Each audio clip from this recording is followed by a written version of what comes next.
Alors l'écologie chrétienne, pourquoi ça m'intéresse et pourquoi je m'engage? Bah, déjà, l'écologie, ça fait très longtemps que je suis engagée en politique au niveau de l'écologie, disons du point par mon vote, et puis qu'on essaye avec mon mari et nos enfants d'ailleurs d'avoir des attitudes écologiques dans notre consommation notamment, nos déplacements.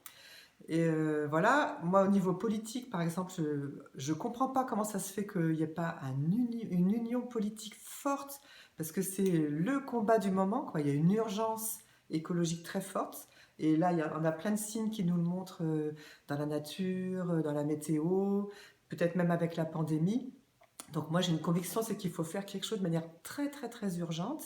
Et je voudrais bien que soit le parti écologiste, soit les autres partis se mettent tous ensemble pour sauver la planète, quoi, finalement, et la vie sur la planète surtout. Et puis après, il y a eu pour moi un grand choc, ça a été Laudato Si. Donc quand j'ai lu Laudato Si, j'ai pris conscience de beaucoup de choses, et notamment ça a changé complètement pour moi le rapport entre l'homme et la nature. Et donc mon rapport moi-même avec la nature. J'ai toujours beaucoup aimé la nature, ça a toujours été pour moi un lieu de ressourcement, un lieu aussi où je peux rencontrer Dieu parce que c'est beau, tout simplement. La nature est belle et elle est calme, elle est sereine. Mais surtout, c'est pour moi un lieu magnifique de la puissance de vie qui est sur notre terre et dont Dieu est à l'origine. C'est-à-dire que la nature, elle n'est jamais rancunière. C'est-à-dire vous abandonnez un coin, et ben tout de suite la vie foisonne, et même vous bétonnez un endroit, si vous enlevez le béton, la vie reprend. Donc la nature n'est pas rancunière, et donc pour moi c'est un beau témoignage de l'amour de Dieu, qui n'est jamais rancunier non plus. Et Laudato aussi, donc pour moi ça a été un renversement personnel et spirituel, c'est-à-dire que tous les éléments de la nature ont été créés par Dieu et donc sont mes frères et sœurs, puisqu'on a été créés ensemble, notre Père est le même, c'est Dieu. Et l'homme, alors quelle est sa mission, comment Dieu l'a créé au milieu de tout ça? Et alors aujourd'hui, je suis dans des pensées du genre, soit je lis les écologistes, certains un peu extrémistes qui disent l'homme est l'animal le plus dangereux pour la Terre, parce qu'il la détruit, ce qui n'est pas faux. Ou alors, on dit, eh ben, l'homme est finalement chargé de gérer la Terre.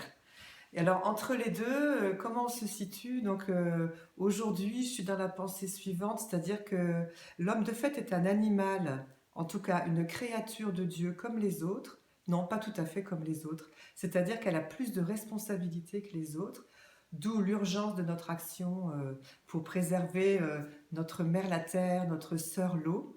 Et puis, et du coup, ça m'invite d'une part à continuer l'action collective et on pourrait dire politique et stratégique, mais au sein de l'Église.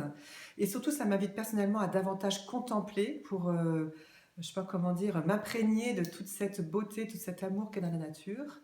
Et je trouve que ça donne aux chrétiens une grande responsabilité dans l'élan un peu quand même de défense de la terre qu'on a aujourd'hui. Justement, peut-être pour avoir une parole qui dit quelle est la place de l'homme dans tout cet environnement dans lequel on est. Je crois qu'on a à réfléchir là-dessus en tant que chrétien, et à partir de Laudato aussi et peut-être d'autres textes aujourd'hui, peut-être pour prendre notre place dans le combat écologique urgent. Donc allons-y.